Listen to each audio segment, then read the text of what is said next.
Selamat datang kembali sahabat-sahabat di channel pembelajaran rohani. Hadirkanlah kehadiran-Mu ya Tuhan dalam setiap langkah dan kegiatan kami dalam hari ini.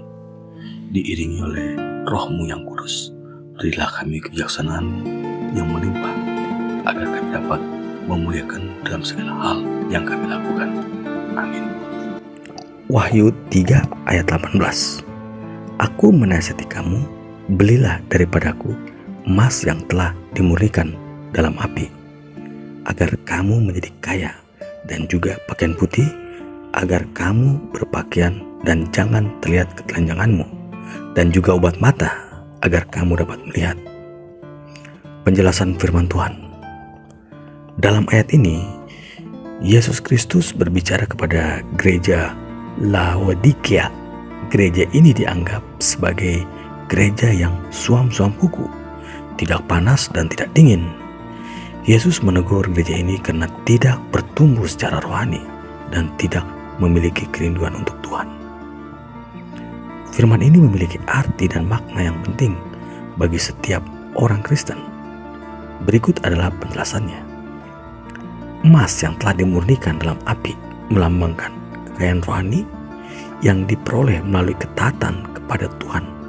Kekayaan ini tidak dapat dibeli dengan uang atau harta benda duniawi, tetapi hanya dapat diperoleh melalui hidup yang taat dan penuh kasih kepada Tuhan. Minyak untuk melumas mata melambangkan pengurapan Roh Kudus yang memberi pengertian dan hikmat rohani. Pengurapan Roh Kudus ini diperlukan agar kita dapat melihat dengan jelas keberanian firman Tuhan dan menjalani hidup yang berkenan kepadanya. Barang siapa kukasihi, ia kutegur dan kuajar. Menunjukkan bahwa Tuhan Yesus adalah Bapa yang mengasihi. Dia tidak membiarkan anak-anaknya hidup dalam kegelapan dan kelimpahan. Dia akan menegur dan mengajar mereka agar mereka bertobat dan hidup dalam kebenarannya. Firman ini mengingatkan kita untuk selalu bertumbuh secara rohani dan hidup dalam ketaatan kepada Tuhan. Kita juga perlu meminta pengurapan Roh Kudus agar kita dapat melihat dengan jelas kebenaran firman Tuhan dan menjalani hidup yang berkenan kepadanya. Berikut adalah beberapa penerapan firman ini dalam kehidupan kita sehari-hari.